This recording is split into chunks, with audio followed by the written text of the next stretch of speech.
Halo teman-teman semuanya, kami doakan teman-teman selalu sehat dan bahagia. Kali ini kita akan merangkum alur cerita film dengan judul The Theory of Everything. Film ini diangkat dari kisah nyata biografi dari seorang ahli kosmologi kebanggaan NASA sekaligus dunia. Ya, dia adalah Stephen Hawking. Film ini mengisahkan kehidupan muda dari Stephen Hawking mengenai teori tentang black hole dan kisah cintanya serta lika-liku kehidupan bersama dengan istrinya. Bagaimana kelanjutan kisahnya? Baik, tanpa berlama-lama lagi, kita langsung saja ke isi ceritanya.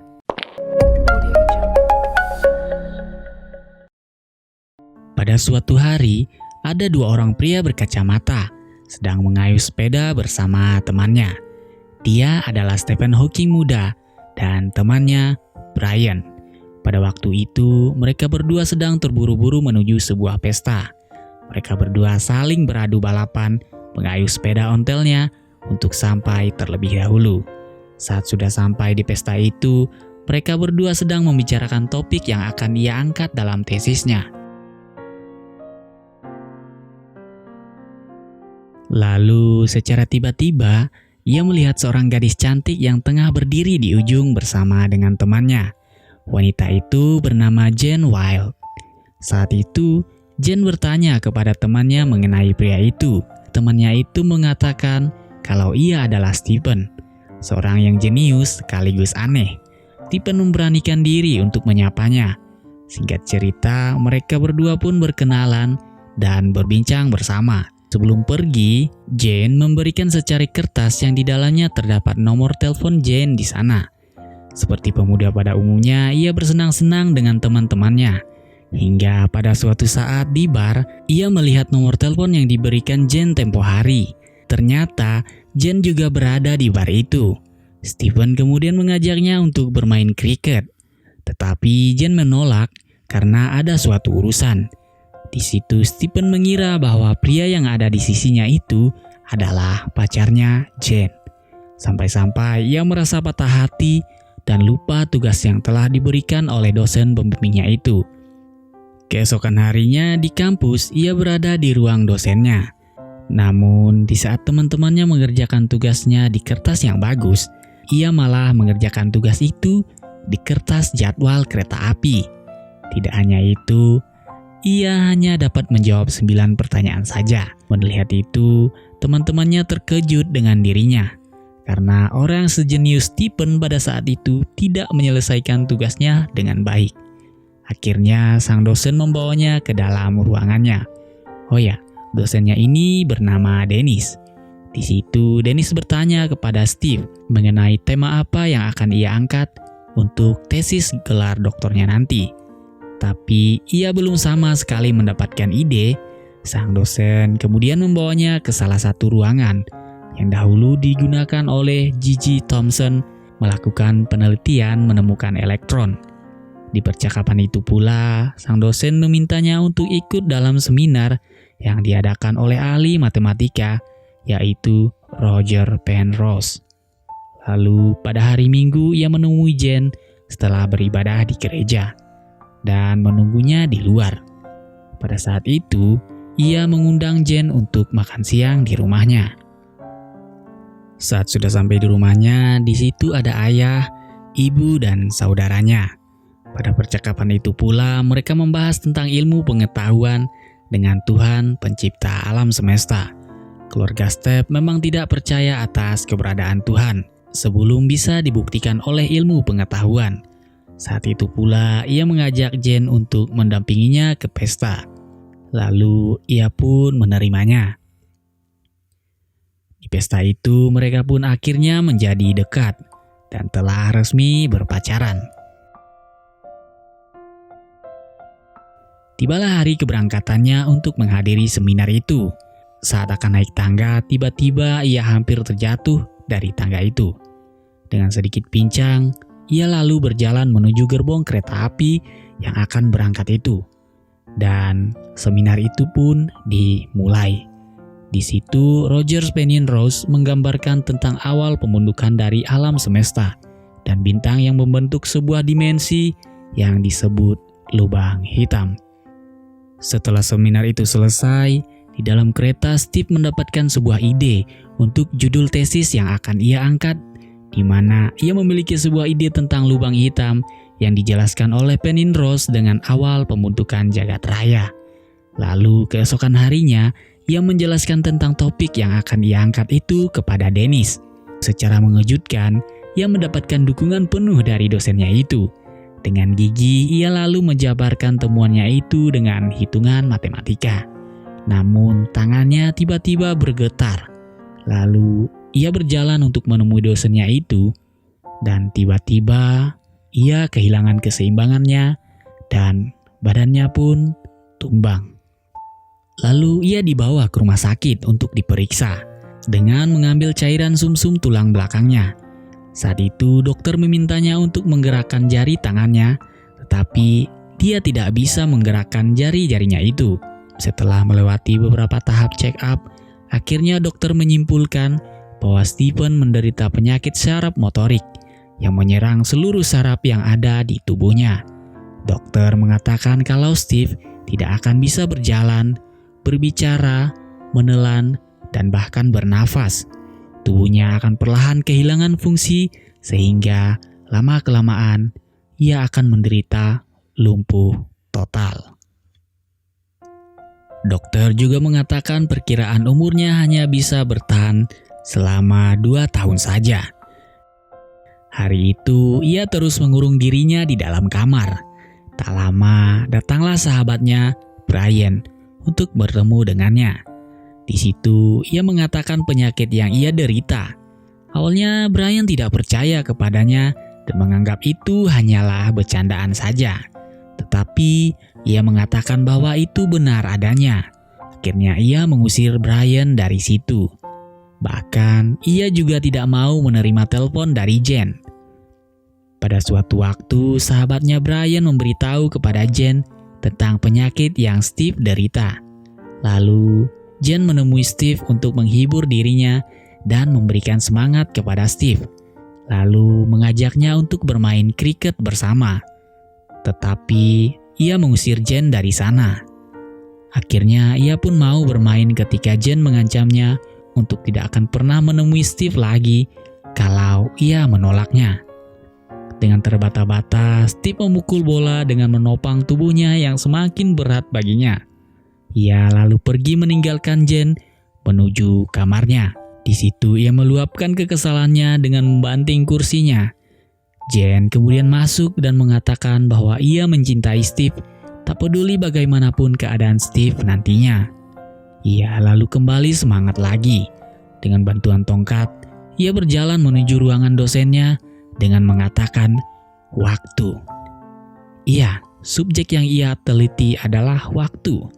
Sementara itu, Jen menemui ayahnya Steve untuk mengatakan maksudnya untuk menikah dengan Steve.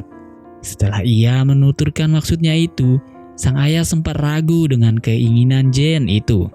Namun, Jen meyakinkan ayahnya Steve bahwa ia benar-benar mencintai Steve bagaimanapun keadaannya nanti.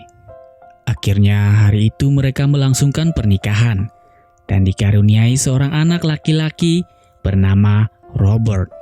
Hari itu adalah hari pertama ia menyerahkan hasil penelitiannya kepada dosen-dosennya. Dengan perlahan dan bantuan tongkat kayu, Steve berjalan menuju kampus.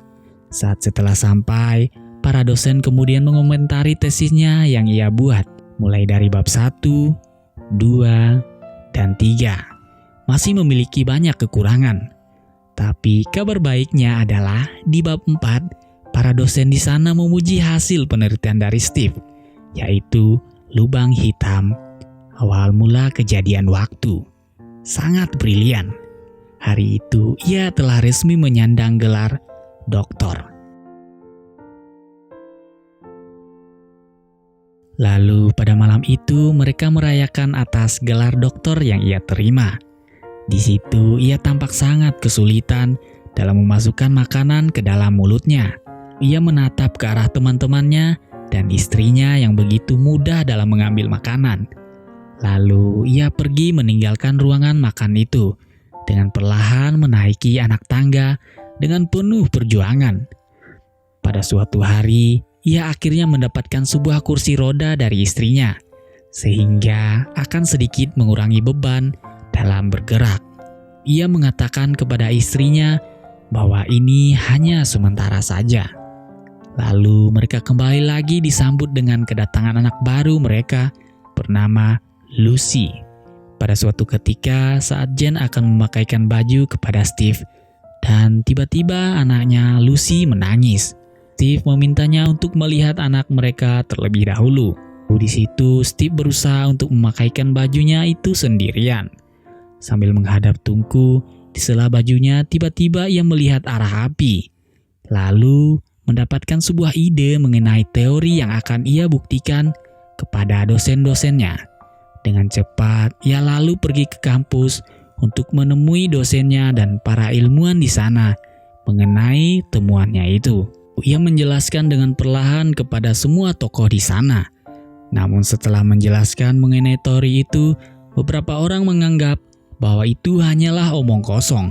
Akhirnya salah satu profesor bernama Kladnikov dari Akademi Sains Soviet mengapresiasi penemuannya itu.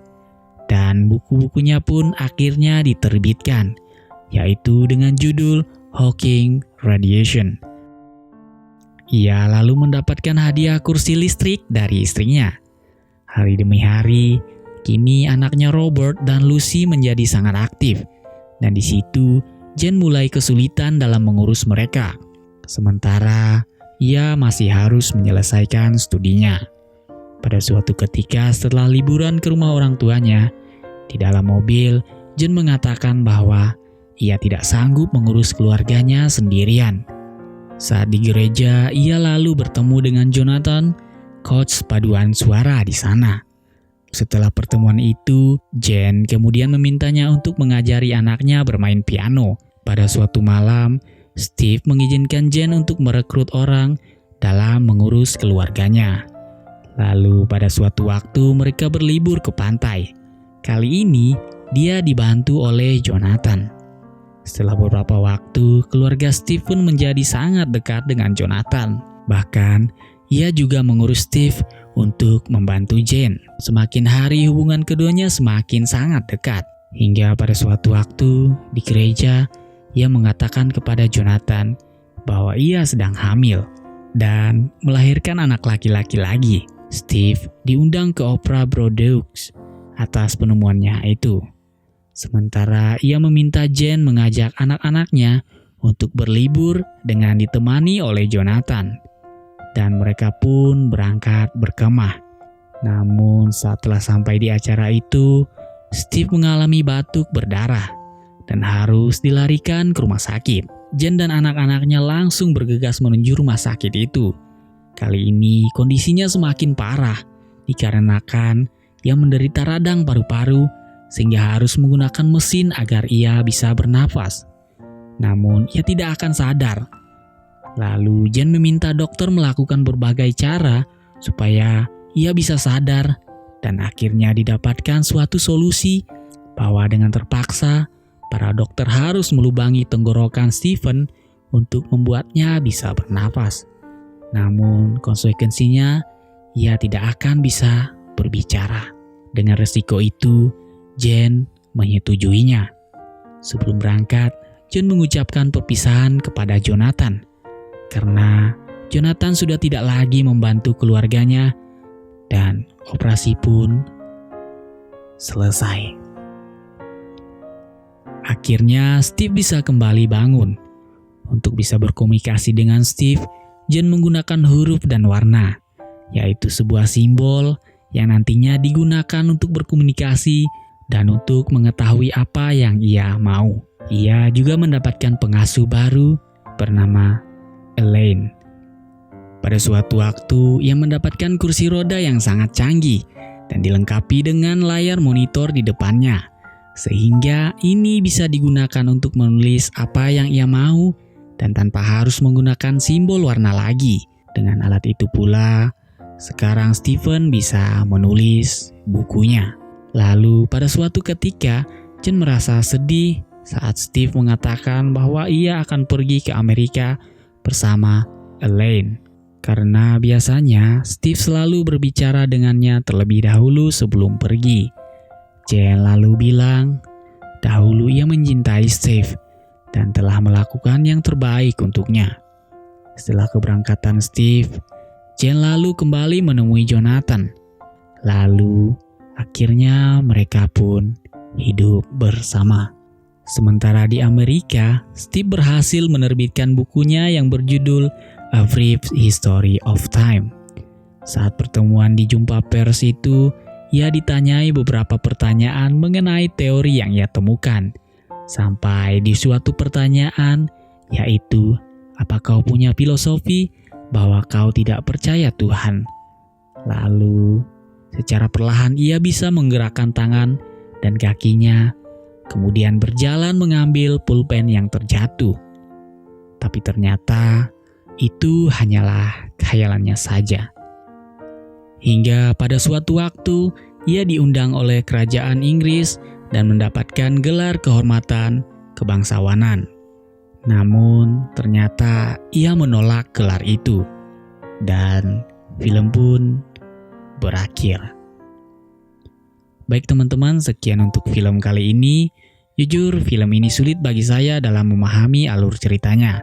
Karena memang teori of everything ini memiliki makna yang cukup dalam dan pesan yang disampaikan dalam film ini juga cukup banyak. Tetapi apa yang saya pahami dari sisi kehidupan film ini adalah mengajarkan kita untuk tidak menyerah dalam menjalani hidup dan untuk terus bangkit dari keterpurukan itu. Semoga film ini dapat menginspirasi kita semua dan membuat kekurangan kita menjadi motivasi untuk menjadi lebih baik.